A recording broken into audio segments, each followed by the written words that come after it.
So there we go. Workbench remake part 1 completed. Now I still need to add the vices to the front, and I will need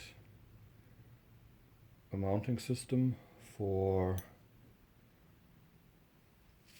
the planer, which can be used in, well, small jointer mode, and I want to add that one to this table as well, or at least the option of using it with the table. So yeah, still plenty to do.